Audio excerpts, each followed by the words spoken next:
Hello, hello, hello. Welcome on in to Lost in Our 40s, a podcast by me, Shiro, for women by women, where we are really just taking our life back, where we are looking at the things that don't work for us. We are waking up.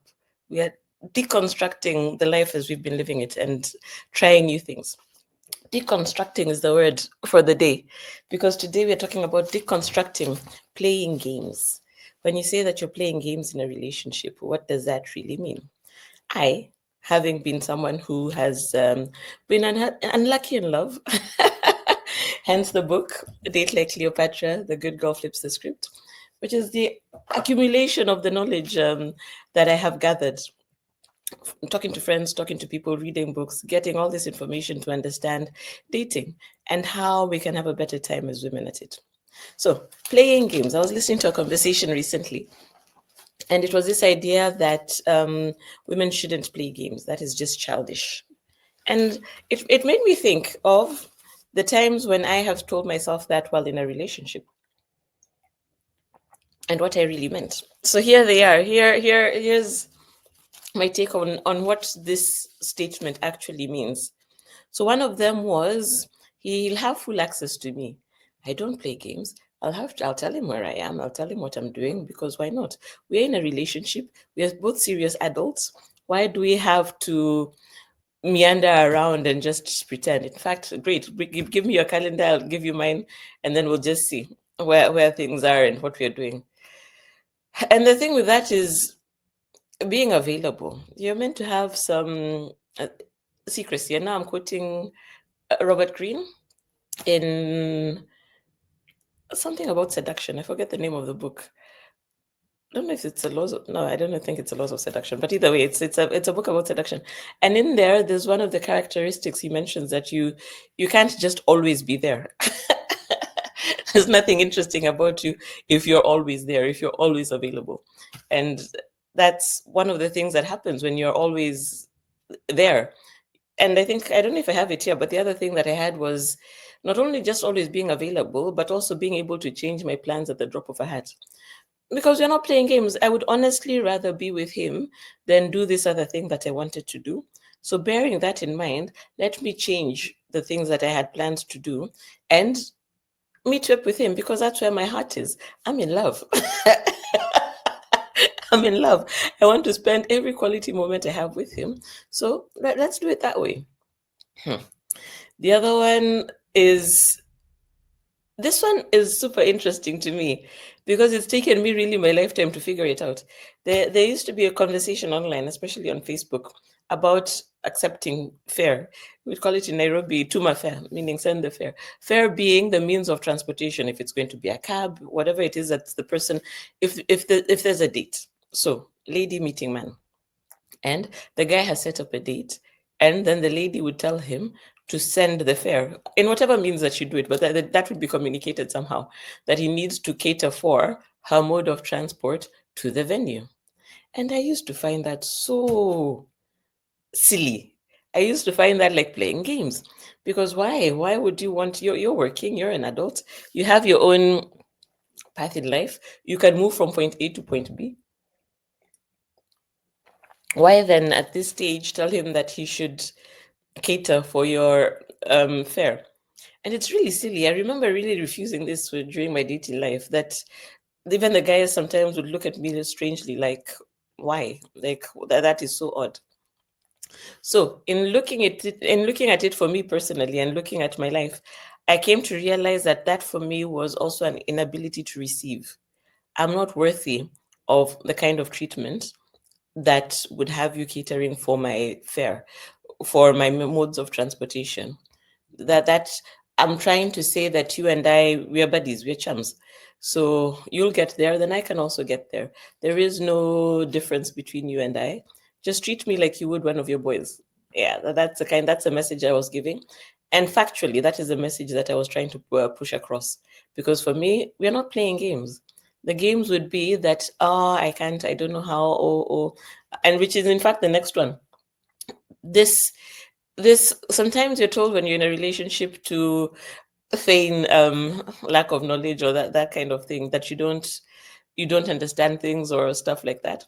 So I'm not saying that, but while I was not playing games, what what I wouldn't do is cut short. If we are talking about the solar system and I know everything about all the stars and the moons, oh, there's one star, all the moons of each planet, and all that kind of stuff. I know the constellation of stars where they sit and stuff. Then I would go into full detail. There is no holding back. So this one does have a playish, a gameish aspect, to the extent that to the woman that doesn't really matter. When you're having a conversation with a woman, that's fine. Now that's how women learn. That's why we are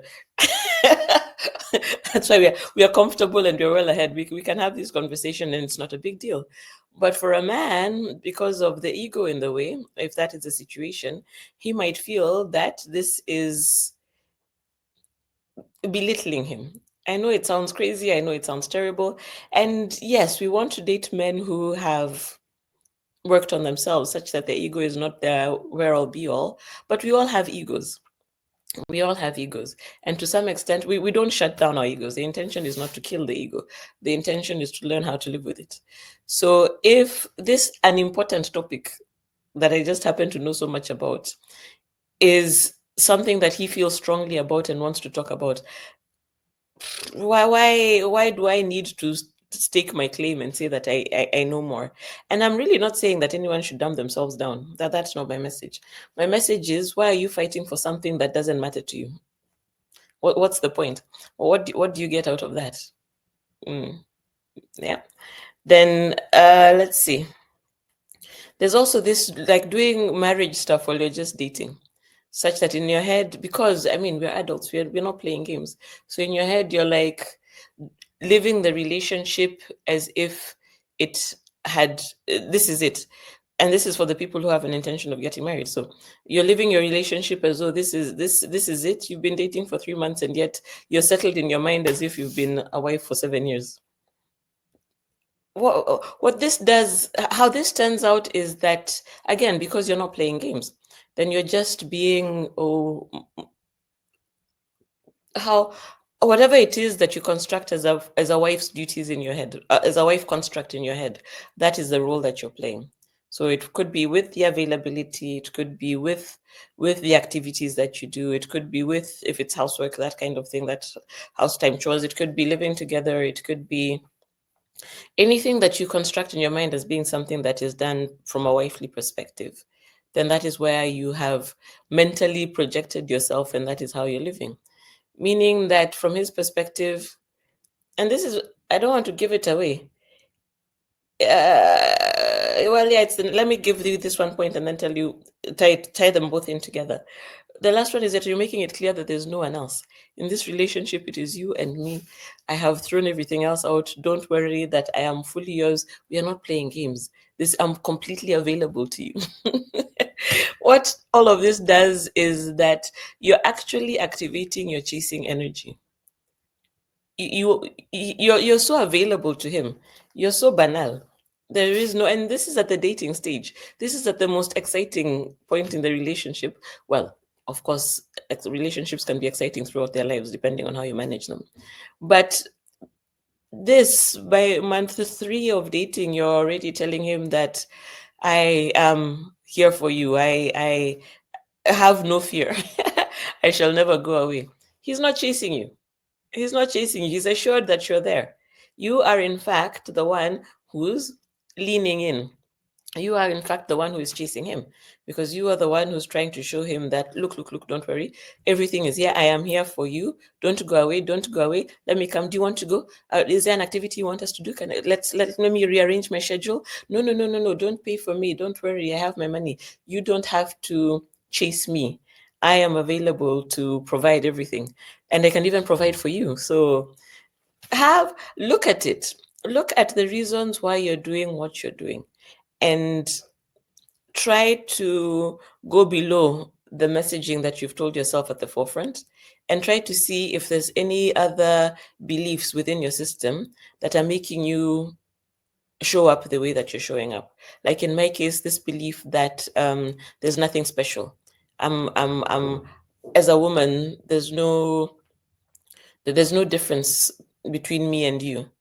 And how do I put this in? I'll need to do a video on feminine energy and femininity and gender and sex and all these things, because there's a lot of different ways to look at them. So in this particular case, I'm talking about feminine energy.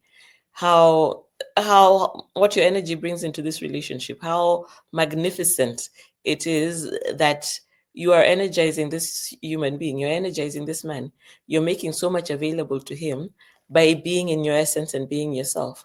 But then if you do not think of yourself as important, if you do not see yourself as playing a critical role, you're just one of the boys, then you cannot activate that essence within yourself. You do not have the juiciest part of you that is this flowing energy that he actually craves. Masculine energy craves feminine energy. So without that kind of availability from you, you'll find that this relationship doesn't go very far. Because then the man, because you're both in your masculine energy, then the man, you're in your masculine energy because you're leaning in, you're chasing, you're trying to secure, you're planning, you're going in instead of leaning back, enjoying, being treated well. That is the feminine energy. Yeah. And then you'll find that perhaps the relationship doesn't amount to much because you became boring very early. And this, frankly, I speak from experience. This is something I've done myself. Everything I tell you here, well, not everything, but a lot of it is from my own experience. Some of it is from books, some of it is from friends and other people. But there you go. Give this some thought and let me know in the comments what you think about all this. Like, share, subscribe, tell a friend. I appreciate you being here, and let's change our lot. Let's date like Cleopatra, and let's improve our dating lives. Bye bye, gorgeous.